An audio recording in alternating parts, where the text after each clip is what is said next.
I'm not going to lie. Yesterday I was caught off guard because I asked Wyatt, "Are you for real, for real?" And she said, "No, it's pretend. I had to stifle a laugh on that one because she was dead ass. Let's start this podcast. Welcome back to Not Gonna Lie, a Wave original brought to you by Toyota. Let's go places. I'm your host, Kylie Kelsey, former lifeguard, self-appointed rom-com historian, and I guess I'm gonna have to watch the next season of Traitors. That's right. Donna Kelsey, my mother-in-law, is on this coming season of Traitors. Have I watched Traitors? Not a whole season. Am I excited to watch Donna? 1,000%. I'm going to cheer her on till the end of time. I am not going to lie, though. Her innocence and honesty is working against her. Or for her. Oh, if she's a faithful, maybe it works for her. Oh. We're all on the edge of our seat. I'm excited. Come on, Donna. Win it! Coming up on today's episode, I think the real ones already know what needs to be addressed on Doom Scroll of the Week. The Jason pinup tattoo. I'm still not sure if I have the words, but I'm going to try and find them. And then I'm going to be joined by the 6-time WNBA All-Star and 3-time NCAA Championship-winning head coach, Philly's own, Coach Dawn Staley. Not going to lie, I'm pretty nervous. Nervous enough to have my armpits sweaty. I'm so excited to talk to her about coaching because she is the coach. Gosh, here we go. But before we get to all that, last week I posed a question to the real ones. What age do we stop wiping our children's butts? And I was hoping that you all could send in your suggestions of when you had that experience, and then we could add them all up, divide by the total. You see what I'm saying? Simple math. As always, the comment section delivered. Okay? It says, my oldest will be 7 in August and it's half and half pooping. She'll let us know if it's a mushy one. Oh my God, and needs help. But she's pretty good at washing. When it will be my youngest's turn, I'm not going to trust her. That is so real that you know that it's dependent on the individual involved. It seems that the general consensus can be summed up with this comment: stop wiping before kindergarten. Signed, a kindergarten teacher. Outstanding. Everybody knows around here we love and appreciate all of our educators. So for that, before kindergarten is a hard heck yeah. Now that we've taken care of that, let's move on to a brand new edition of Can I Be Honest? My kids are officially done with their school year, so I thought I'd get honest about summer break as a parent. Everybody knows that when school lets out, that means we have all day, every day at home with each other. It's so much fun. We're having fun. But this summer is the first summer where the girls are actually going to do some camps. And when I say camps, I mean they're 5 and 4, guys. We're doing it's like a 3 to 4 day situation. I think it's maximum 3 hours. It's just to get them out somewhere else, anywhere else, and moving around. I will say that our age range right now, 5 to, I don't even know how old the youngest one is. 10 weeks, 11 weeks. I don't know. You get it. She's new. It's hard to find an activity for everyone. So as long as I can hook Finn to the front of me, and everybody else has their shoes on, we get the heck out. I don't know. Oh, Queen Emma put this in the rundown. She put, what are the best time-consuming summer activities for toddlers? I'm going to tell you right now, I am a tried and true water table lady. Okay? Now, the number of times I have to say, don't drink it, enough to send anybody over the edge. Okay? Especially with 3 of them. Because you're telling each of them individually, do not drink the water in the water table. And then on top of that, you're trying to tell them not to convince each other to then drink the water in the water table. I think the key is not to give them anything that resembles a cup. But who are we kidding? I gave him a shovel a couple weeks ago and they tried to drink it out of that. I will say, either send him out in a bathing suit or know that they are going to need to completely change clothes when you are done. And if your child plays nicely in a water table and you do not need to change their clothes after, you're a rice sensory bin mom. I said what I said. I said what I said. You do kinetic sand in the house. Do you see what I'm saying? That's it for Can I Be Honest about summer break. Next up, it's time. At the time of this recording, it's been exactly 4 days, 17 hours, and 34 minutes since I first doom scrolled upon the pinup Jason tattoo. If you haven't seen this image yet, shield your eyes. I'm kidding. Queen Emma, hit it. God. It is, for my listeners, I genuinely don't even know where to start. My response to this was, excuse me? And I still stand by that because this image, for my listeners, is an image of my husband kneeling with one hand behind his head, pumping his boobs out and arching his back. Oh my God. It's describing it. Oh God, describing it is even worse than it's even worse. And he has an eagle in his crotch. I don't know how else to say that. Someone then commented and said, my first thought was, what's Kylie going to say about this? And I replied to that, Kylie doesn't even know where to start. Wow. Couple things that I have learned since seeing this tattoo. Apparently it is 2 years old. That's right. This sucker has been in existence for the last 2 years. The other thing I have learned is that it is on a woman and that she lost a bet, that she's actually a Giants fan who lost a bet with her husband. And her husband is an Eagles fan. Apparently they do bets like this all the time. She has a lot of tattoos, so I guess it isn't that crazy that she put this on her body.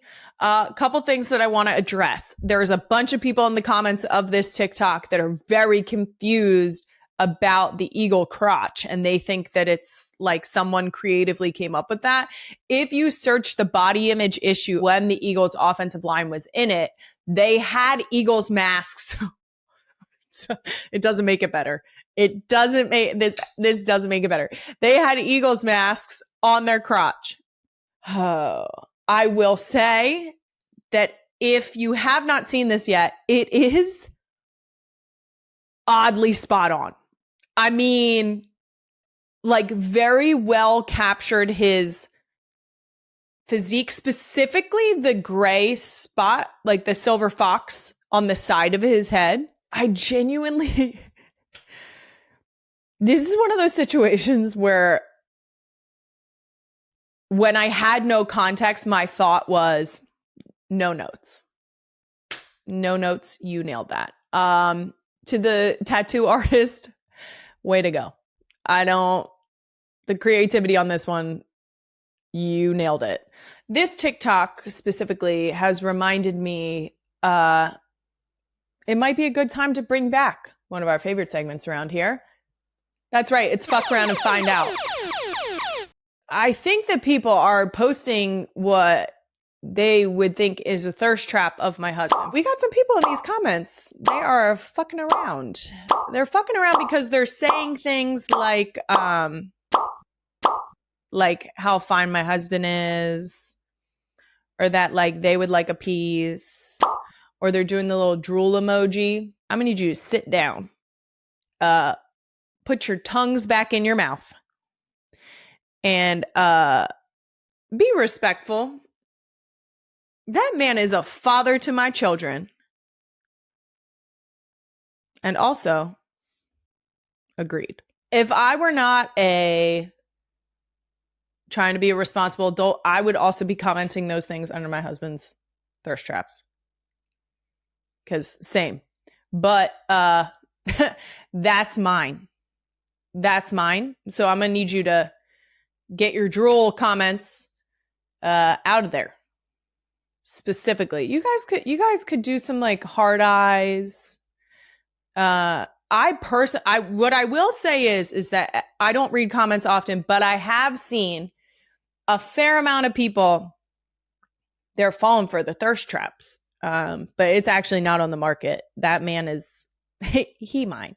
But I will say is they are nicely balanced and complemented by the people who say in comments, or I've seen it here and there of people saying respectfully to Kylie, or if I didn't know that Kylie would come for me, I would say, and then they say what they want to say. Real recognize real. I really appreciate you at least acknowledging me before you drool all over my husband. That's respectful. I appreciate that. But that's mine. Till the end of time. That's mine. That's all I'm saying.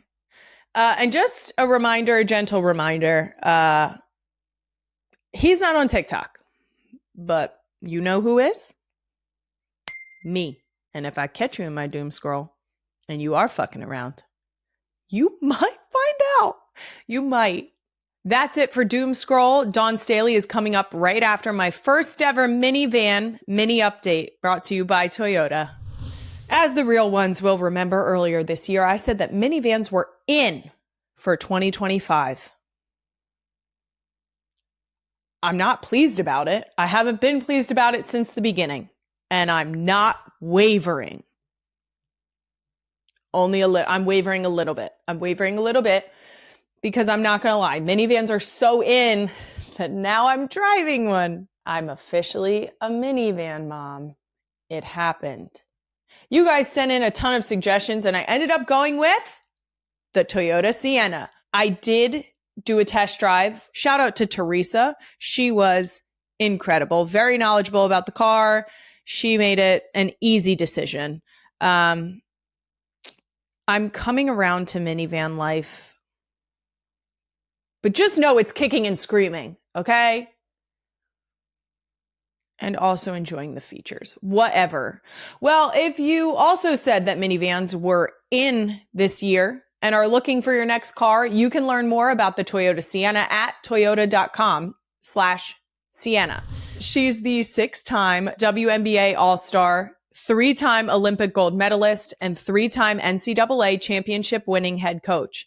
She's also a best-selling author, Hall of Famer, and maybe, most importantly, a Philadelphia legend. Dawn Staley, welcome to Not Gonna Lie and Go Birds. Go freaking Birds. Thank you for having me. Of course. Thank you for coming on. I'm not going to lie. Somehow we have not met in person.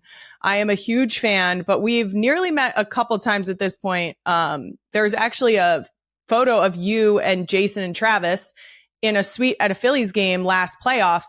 I was actually at that game and Jason came back to the suite and was like, "You'll never guess who I just saw." And I was very jealous. I was very jealous about that. Now, I think we're going to agree on this, but I want to say for good measure, Philly is the best sports town in the world. Is that right? Would you agree with that? Without a doubt.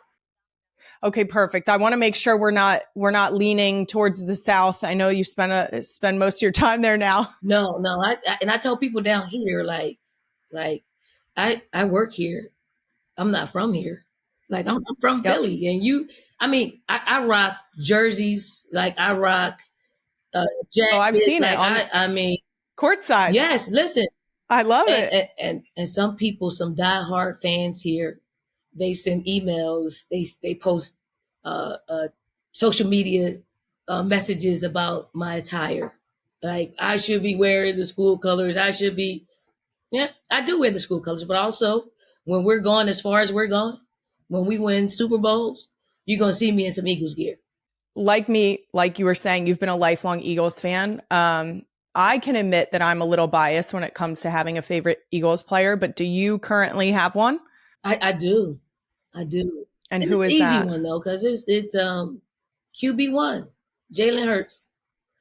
And I know that you guys have supported each other in some of the things that you've had going on recently. You have been on record talking about texting him before Super Bowl, and he obviously was supporting you guys in the national championship last year. How did you guys first get connected, and what is that support system like? We have a mutual friend in Dawn Staley, who used to be an assistant coach with the Eagles. My husband speaks very highly of Deuce. So he introduced us. I know sometimes when you play for a team that's in Philly and you're the quarterback, like you're the star, it really is a lonely place. It's a lonely place. He's QB1. We lose, the city goes crazy, right? Like crazy. So I'm just like, I know it's a lonely place. Sometimes I just text him, hey, don't get too high with the highs or lows. Though he doesn't now. He's the coolest cat that I know. But sometimes you need to hear like you're the only one that's going to feel the pressure of everybody else, because other people in other positions can just kind of go under the radar, so to speak. But when it's the quarterback and when we know you got potential to take us to Super Bowls and win Super Bowls, you really feel the pressure. So I'm just like hanging there, thinking about you. It's Philly, so ride the wave. And we rode the wave with him all the way to the Super Bowl, where it wasn't even a question whether or not we were going to win. I will say, in terms of quarterbacks specifically, obviously they're usually the face of the organization at the time, like during their duration. And I do think that it's been made clear in not so distant history of the team that not everyone's cut out for this area. Not everyone is cut out to handle Philly. Our media is tough. They're honest, but so are the fans. And my husband always says they're some of the most educated football fans, that it makes it difficult to argue with their opinions, which I think is a testament to how passionate our city is. That's the part that most people don't get. Like our fans are so educated. Obviously, we lead with our hearts. No doubt about it. Like we do lead with our hearts, but our brains are part of the process. Like they, sometimes I'll say this. We got fans like that in South Carolina where sometimes they are posting stuff on social media. I'm like, you might have a point there that I wasn't even thinking about. So let me take a look. Let me see the numbers. Philly fans are just it's a lifestyle. Like it's a lifestyle to cheer for the Eagles, the Sixers, the Fly, anything Philly. It's a lifestyle. Like it's a part of our very existence for our teams to do well. And it's a play on the heart, but it's also knowing what you're talking about. Like knowing like you can, like if you're gonna argue, you're gonna have some facts. And you're gonna speak from emotions. And I always talk about facts and emotions. Like some people react in such a way that is so emotional to them that they tend not to think about the facts, and they tend not to speak on the facts. They're just speaking because they're so hurt. Philly fans speak from emotions and facts. Now, I'd love to get a little more into your coaching career. You are not only one of the greatest women's basketball coaches ever, but you are literally one of the greatest coaches, period. You were inducted into your third Hall of Fame. They're going to have to start making new halls of fame at this point out of all of them. Is there one that you're most proud of? Absolutely. And which is that? It's the Naismith Hall of Fame, like Basketball Hall of Fame. I got, when you play a sport, that was probably the only selfish award that I wanted. Like I didn't really care about anything else, but the Naismith was near and dear to me because so many greats are in it. Like, and I don't think it's political. Like some of them are political where, you let this person in, it's a down year, let this person in because they're popular, right? They're going to bring people in. And it's, Sure. for me, I don't think this Naismith Hall of Fame is one that is done in a way that's going to bring somebody in that's just really popular. So I wanted that one, and secretly, I wanted as a coach as well. Like I want to go in as a player and now as a coach because I just finished my 25th year coaching, and I'm like, is it Hall of Fame worthy? And the Hall of Fame nominating committee will be the ones that will let me know if my coaching career is worthy, to be in the Hall of Fame as a coach. I mean, proof's in the pudding. I'm biased though. Well, all the people in Philly, when they listen to this, okay, good luck to somebody's email down there. Right? We love to manifest things around here. So guys, get to moving. You get it. Now, one of the most impressive parts of your coaching career is that you actually started coaching when you were still playing in the WNBA. You started your career at Temple. I believe it was 6 years. Is that right? That you coached and played? Yeah. How the hell did you do that? One, Temple came after me like when I'm in the prime of my career to ask me if I wanted to coach. And I really turned them down like 3 times. Like, I'm like, nah, I don't want to coach. You got to respect some persistence. Right. And then I sat down with the AD. He was like, basically 2 questions. Can you turn Temple? Can you lead? That's number 1. Can I lead? I'm like, can I lead, man? Did you do your research? Like, really? I was the captain on every team that I played on. So I was like, yes, I can lead. And then he asked me if I can turn Temple women's basketball program around. And I'm drawing the challenges. And I'm like, man, is this a challenge? And then, he took me through a series of interviews in which I didn't even know I was being interviewed. Like it was a formal interview and I didn't know it because I'm at the time 29, 30 years old. And all of my interviews were tryouts. Like I've never been on like a real interview. And needless to say, they were so impressionable. I took the job 2 weeks later. And then, part of the process was I don't want to stop playing. Like I want to play in the WNBA. I want to continue to play as long as I can play. And they were like, okay, fine. But then you get a staff together and then you realize that it's doable. Yes, I'm away probably 5 or 6 months out of the year. But when you have a really good staff that's creative, that has more basketball experience than I do, we found a way to get it done. Now, I like to do a segment with some of my guests called Coach Me Up. Right. It's where I ask for their expert advice on something. I am currently still a high school field hockey coach. I coach at the high school that I went to right outside of Philly. And so I would love for you to coach me up on coaching.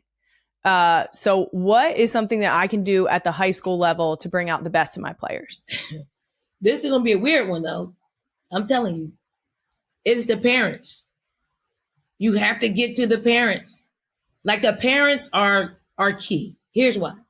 Because a lot of times young people are talking to their parents a lot more than I talk to my parents during my playing days.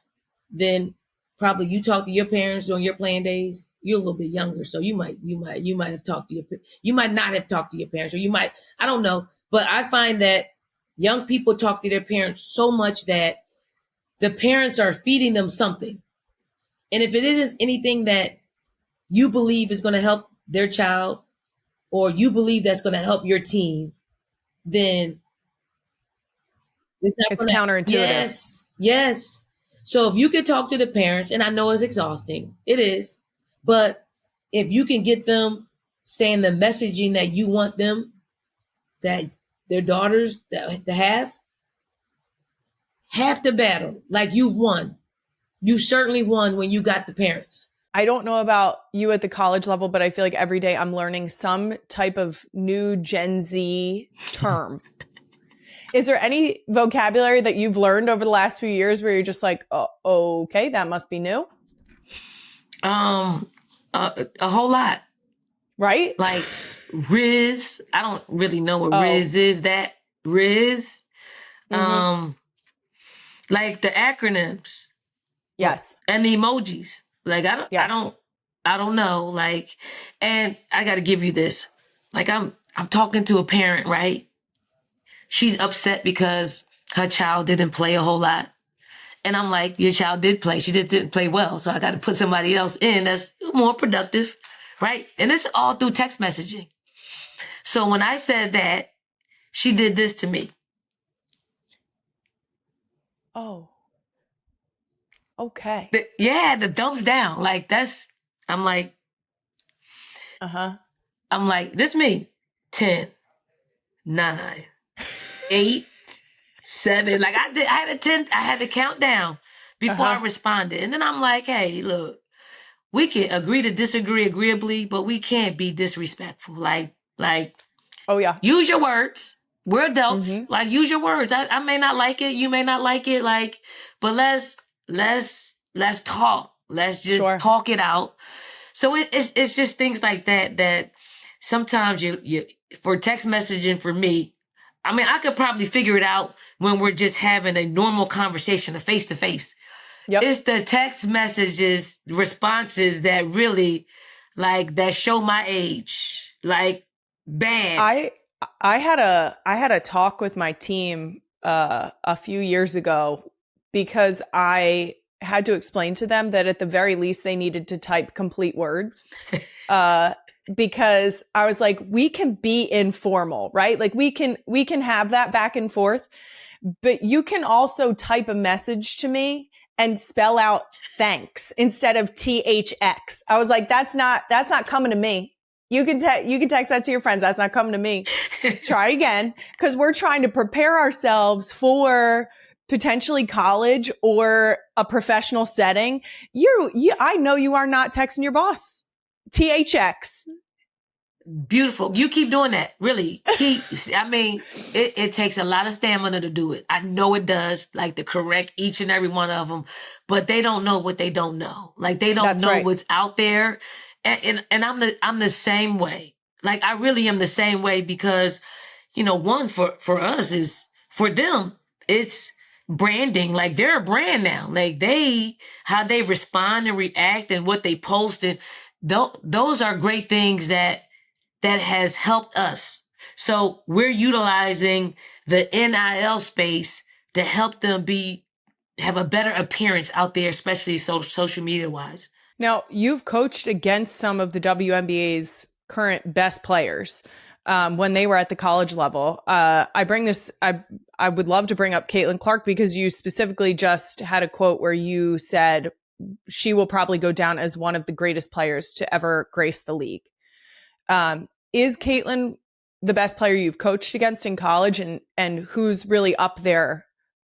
The best player we coached against? We only coached against Caitlin twice, right? Both times she had over 30, right? I don't know if there's a player that I coached against that had 30 points against us in the two times that they played. Both one's a win and one's a loss. I would say she's probably the most difficult to scout, to play against in that she can beat you a variety of ways. She can beat you with her 3-point shot. But for me, the most dangerous thing of Caitlin Clark is her passing ability, her ability to make other people better, and her ability to have, other people's production along with her production. That's how you win. If you can get somebody to produce along with her, if you could take that away, and that was our emphasis when we won, when we beat them in the semifinals. No, actually it was the finals last year. We said Caitlin Clark's going to get 30. She can't have 12 assists, because if she's got 12 assists, then she's involving her teammates in a way that it doesn't quite add up. We can't produce enough points like they can. And it's probably easy points. They're probably layups. Those 12 assists are probably layups. They're not 3-point shots, because we could defend that. It's hard to defend a layup in transition when she's picking you apart when they've created an advantage in transition. So we try to really concentrate on those areas. So yes, I think she's quite incredible, quite an anomaly when it comes to how many eyeballs that she's bringing on the game, and new eyeballs. And the newness of those eyeballs only want her to do well, only want you to speak very highly of her, only, want you to agree with what they agree with. And that's kind of hard when we are critics to everyone that plays the game. We're critics to it. It's a part of the fabric of sports to be That's able the heart of athletics. Yes. It's like the competition. That's what we do. Like you wanna highlight Caitlin Clark for what she does well. But if you are her opponent, you wanna zero in on the things that she doesn't do well. Right? Like, she's a risk taker when it comes to passing the ball. So she'll turn the ball over some. And that's a great thing if you're her opposition and her opponent. It's when she got everything else that's going on. As her opponent, you wanna detract from the amount of highlights that she provides on any given night. You want to take those highlights away. You want to take those easy buckets away. She's going to be great. It's hard for her not to be great because she's such a great player that can shoot the ball. When shooting is, an incredible, and you can shoot it from one step across half court, you're very dangerous. But to me, what makes her really dangerous is her ability to pass the basketball. So the idea that, you saying that people just want you to speak highly of her and speak positively, I think it's so interesting to view that as an athlete, to think that like that is exactly what's happening, that it's this idea that sort of like a player could do no wrong, but like that is the point of like you talking about game planning against her. Like obviously things can be done wrong. Her taking risks on passing, you being able to eliminate those options is what's going to then really work out the math for you guys to be able to take it. It's really interesting to know that the opinions that are coming in are those fresh eyes, are maybe people who haven't sort of been in sports throughout their life, to understand that that is the competition that drives these games. That is like, she would probably respect the fact that people are picking apart her weaknesses because she's on a journey to try and eliminate those weaknesses herself. I mean, that's sports. Like that's the heart of it. That's the heart of it. And when you are singularly focused on one thing, and that's for Caitlin Clark to do well, and they're going to tear my butt up for saying this, but I mean, I coached the best player in the world, A'ja Wilson, and I tear her game apart. Like I criticize her, she's gotten better with certain areas. Like I thought she could be a better rebounder.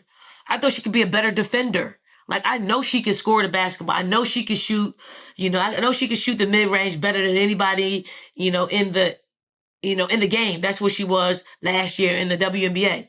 But can you shoot the three? Can you counter what you do well? Like, because that's what people are going to take away. If they take away the mid-range game, yes, you can get close to the basket, but close to the basket means you're going to attract a lot more people. So being able to, knock down the three ball will make her unstoppable with all the things that she's bringing to the table. And if I'm going to criticize my own, I'm going to criticize the people that are in the game. And it's not to say that what they're bringing to the game isn't great, like great qualities, but nobody walks or plays this game perfectly. No one. And also someone as elite as A'ja Wilson, for a fact that she did not get where she is by assuming that her game was at the top and that she had nowhere to go, right? Like that, her mindset has to be, I'm going to get better every single day. And so if I can receive that feedback and turn it into positive movement forward, that is the elite athlete mindset. Like she did not get there by not being able to say like, you know what, I do have some shortcomings. I'm going to fix that right now. And I would say this, as we're talking about Caitlin Clark, when we did play them in the championship last year, there were like over 24 million people that watched the game. It topped 24 million. The average was about 18 million that watched the game. And do I think that people tune in to watch Caitlin? Absolutely. Give her all the credit. But when they tuned in, they saw a South Carolina team that was full of incredible talent that made our great game better. Like, she brought more eyeballs to our game, but they found out that there's more really great players in our game that is worthy of being talked about and worthy of giving credit. So I think it's a win-win situation when we can have healthy conversation about what's happening in women's basketball and now the WNBA. I might have been reluctant to go full minivan. I believe I've used the words, swore I'd never do this, but Jason and our girls have always been on board. And now that I'm a few months in, they're definitely loving the Sienna, which makes it harder for me to keep resisting. I will tell you, Jason is basking in the fact that I have caved about a minivan. He's been trying this for years. He really was pushing a minivan. He's a big minivan guy. The girls absolutely love the Sienna because school drop-offs, I just pressed to open the door. You remember, and release the Kraken. I released that Kraken right into that school because boop. She's your problem now. You know what I mean? I will also say that we've taken some trips to the shore and we were lucky enough to get the screen feature in the back. We have a TV. That is a game changer for the beach. The girls are obsessed. Although I won't lie to you guys. I will lie to my children till the day I die, but I won't lie to you guys.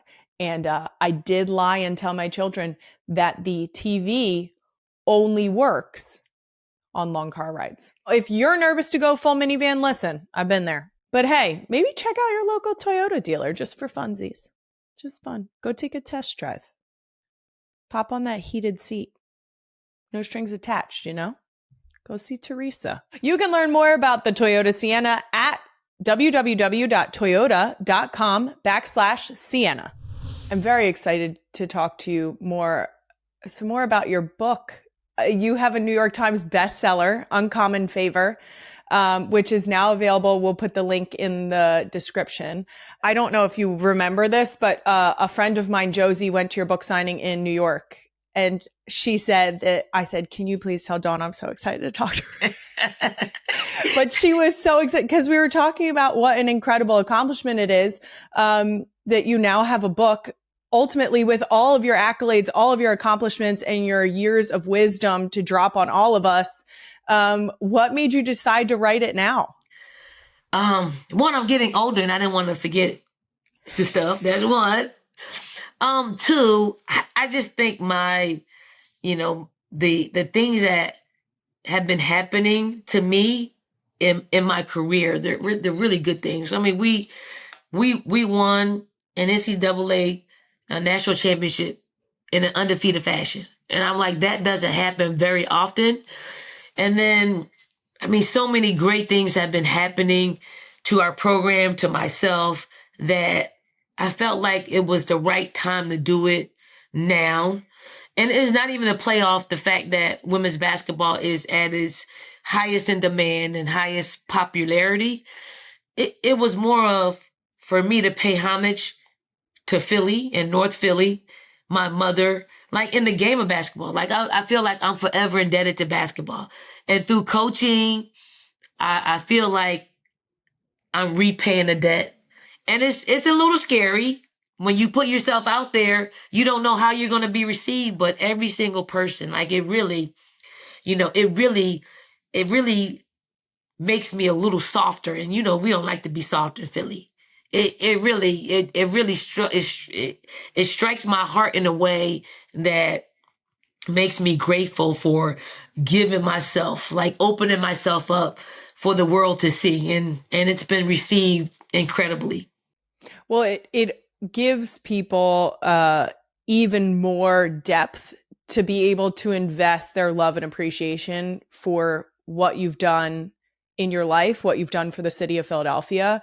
And like you said, you're letting people in. I think that everybody, like, in any chance they can get to know you more and appreciate what you've done, I think that's an incredible opportunity you've provided us. I have one last question for you. Okay. I know you've been asked this question, but I'm hoping it might be slightly harder to say no coming from me as a fellow Philly hype person.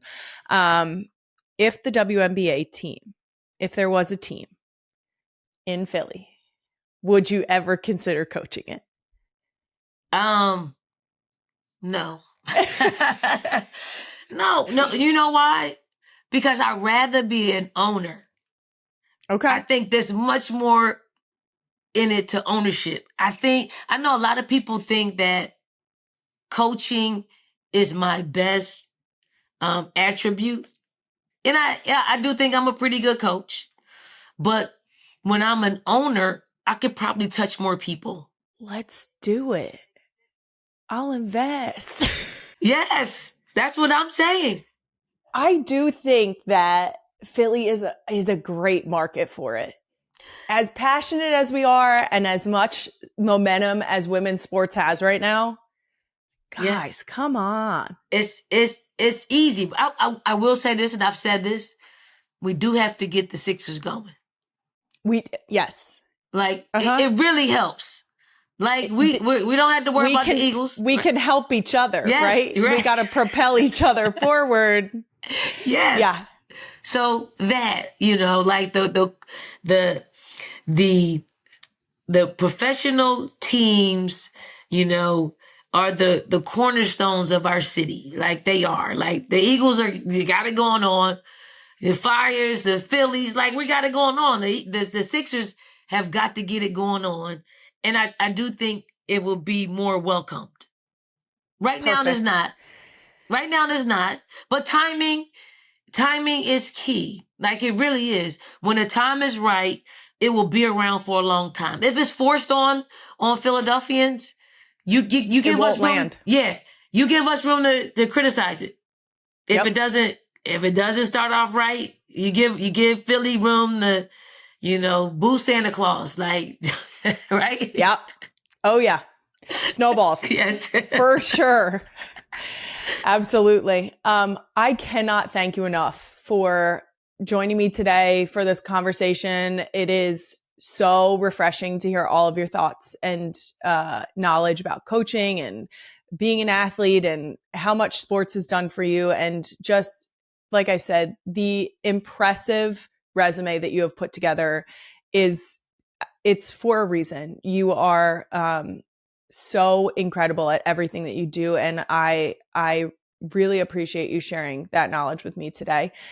You can purchase Dawn's best-selling book, Uncommon Favor, right now on Amazon. Thank you so much.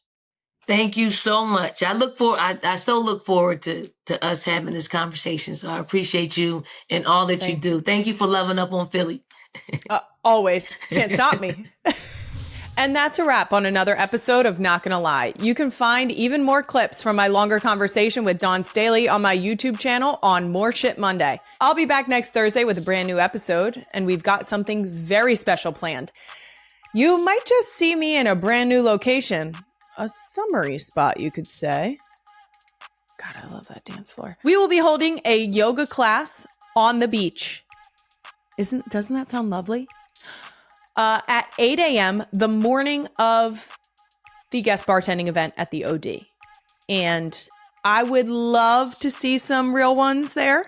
All of the registration fees associated with this yoga class will be going directly to our efforts of fundraising that day and going to the Eagles Autism Foundation. We're doing it in conjunction with Stride, which is a locally owned business, female-owned business. We love to women lifting women. And I hope to see you guys there. Again, all details for that will be on my social media and shared at NGL with Kylie. Listen and subscribe wherever you get your podcast. Not Gonna Lie is a Wave original brought to you by Toyota. Let's go places. Thank you to the real ones for tuning in.